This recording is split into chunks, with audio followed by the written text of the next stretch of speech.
Double engine সরকার করে দিন, সব জিনিস ডবল পাবেন।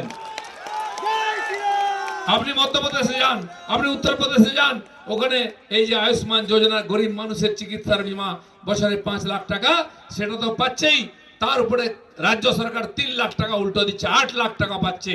আর এখানকার স্বাস্থ্য সাথীর কার্ড আছে, নিয়ে গিয়ে যে হসপিটালে দেখান, কোনো হসপিটালে দাদা যান এতে পয়সা পাওয়া যায়, নেবো না, আপনার চিকিৎসা হবে না।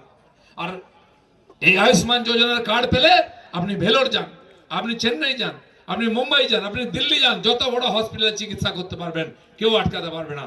তাই ডবল ইঞ্জিন সরকার, আর ডবল আপনি লাভ পাবেন। সেই জন্য এবারে ইলেকশন, এখানে পশ্চিমবাংলায় পরিবর্তনের ইলেকশন, সাধারণ মানুষের জীবনের ভাগ্যের পরিবর্তন, আমাদের সন্তানদের ভবিষ্যৎ পরিবর্তনের ইলেকশন। এই ইলেকশনে জিততে হবে পশ্চিমবাংলার পরিবর্তনের জন্য। পশ্চিমবাংলার থেকে আমরা আবার যাতে উদ্বাস্তু না হই, আবার ছেড়ে পালাতে না হয় বাংলাদেশের মতো, সেই জন্য পশ্চিমবাংলাকে বাঁচাতে হবে, ইলেকশন করতে হবে, জিততে হবে, বিজেপি সরকার করতে হবে। এই বলে সবাইকে ধন্যবাদ। ভারত মাতা কি। আজকে আপনাদের অধিকারটা আপনাদের ছিনিয়ে নিতে হবে। আপনারা কারোর সামনে হাত জোড় করবেন না, কোনো দয়া ভিক্ষা করবেন না। আপনারা যে পাচ্ছেন লক্ষ্মীর ভান্ডার, কার্ড টাকা, সাইকেল যাচ্ছে মেয়েদের বাড়িতে, কার্ড টাকা, এই যে লক্ষ্মীশ্রী, কত রকমের শ্রী, একটা বিশ্রী সরকার মানুষকে দীর্ঘদিন শ্রী উপাধি দিতে পারে না, এই সরকারও কোনোদিন পারবে না। আরে এটা না কার্ড টাকা। যে আমার মা লক্ষ্মীর ভান্ডার পাচ্ছেন 1200 টাকা মাসে, আজকে সেও দোকানে গিয়ে সাবানটা যে টাকায় কিনছেন, আপনার এখানে বসে যিনি আমাদের বিধায়ক আছেন মালতীদি, তিনিও সেই টাকায় কিনছেন। এই মঞ্চে এমন কয়েকজন আছেন, ওই তো দাদা আছেন, বড় ব্যবসাপাতি করেন, জিজ্ঞাসা করুন, উনিও যে টাকায় দোকানে সাবান কেনেন 15 টাকা দিয়ে, আপনিও 15 টাকা দিয়ে সাবান কিনছেন। ট্যাক্সের টাকা কোথায় যাচ্ছে? যাচ্ছে কেন্দ্র সরকারের কাছে, রাজ্য সরকারের কাছে। অর্থাৎ যে টাকা আমরা আমাদের শ্রমশক্তি দিয়ে অর্জন করেছি, প্রত্যক্ষ বা পরোক্ষ করের মধ্যে দিয়ে, সেই টাকা রাজ্য কিংবা কেন্দ্রের কোষাগারে জমা হচ্ছে, আপনাদের টাকা আপনাদের কাছে ফিরে আসছে। কিন্তু মাঝখানে অন্তরায় হয়ে দাঁড়িয়েছে তৃণমূল কংগ্রেসের সরকারের প্রাতিষ্ঠানিক দুর্নীতি। এই যে নরেন্দ্র মোদী কোভিড কালের পরেও 60টি প্রকল্প চালিয়ে রেখে গেছেন।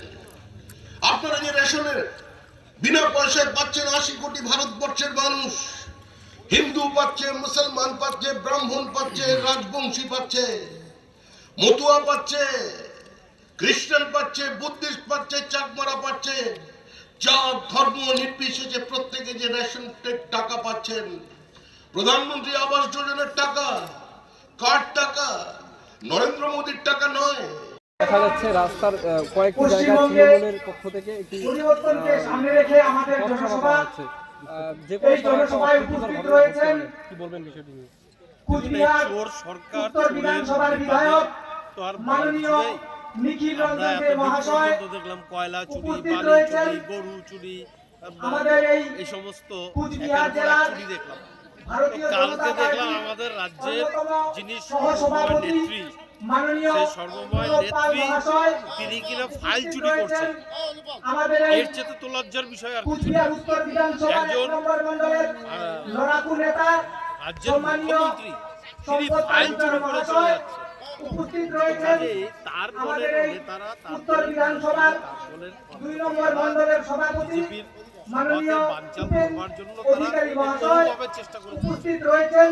লাভ আমাদের হয়েছে 3 কিছু, নম্বর মাঠ মণ্ডলের মণ্ডল মাঠপর্যায়ে সভানেত্রী সম্মানীয়া সেজন্য তাদের রূপা কার্জি উচিত মহাশয়া জবাব আমরা গণতান্ত্রিক পদ্ধতিতেই দেব। 4 নম্বর মণ্ডলের মণ্ডল কারণ সভানেত্রী লাঠি আমরাও কিন্তু ধরতে সম্মানীয়া জানি। মীরা দাস কেউ মহাশয়া যদি ভেবে থাকে যে বিজেপি হাতে চুরি পড়ে বসে আছে, তাহলে ভুল করবে। কারণ আমাদের যে দল, এই দলের শিক্ষা হচ্ছে সবাইকে ভালোবাসো, সবাইকে নিয়ে চলো, সবার সাথে মিল মহব্বত করে চলো। কি করে গণতন্ত্র প্রতিষ্ঠা হয় সেটা আমরা চাই। আমরা মায়ের পিঠ, দাঙ্গা হাঙ্গামা এই সমস্ত আমরা চাই না। যদি চাই তাহলে তৃণমূলের এই কয়েকজন দালাল আমাদের কাছে কিন্তু কোনো ব্যাপার নয়। তো সেই জন্য তৃণমূলকে আমরা বলতে চাই যে 26-এর নির্বাচনের আগে এমন কিছু করবেন না যে বিজেপির কার্যকর্তারা নিজেরাও ওই হাতে লাঠি নিয়ে, কুড়াল নিয়ে, দা নিয়ে যাতে বেরিয়ে না পড়ে। তাই আপনারা সাবধানে থাকুন, আপনারা গণতান্ত্রিক পদ্ধতিতে আন্দোলন করুন, আমরা যেমন গণতান্ত্রিক পদ্ধতিতে আন্দোলন করছি, আপনারাও করুন, আপনাদেরকে স্বাগত। বলছি ধরনের পুলিশ প্রশাসন আমাদের তো মিটিং এর পারমিশন দেয় না, আমাদেরকে যে হাইকোর্ট থেকে পারমিশন নিয়ে আসতে হয়, অথচ তারা যেখানে সেখানে তারা বিক্ষোভ করছে, বিক্ষোভ প্রদর্শন করছে, পুলিশ সামনে তাদের উপস্থিতিতে আমাদের কার্যকর্তাদেরকে আটকানোর চেষ্টা করছে।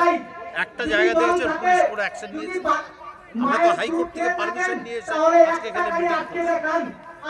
তো সেই জন্য ওদের পুলিশের কথা বলে লাভ নেই, পুলিশ দলদাসে পরিণত হয়েছে, আর এই দলদাসরা এই কাজই করতে পারবে, এর বেশি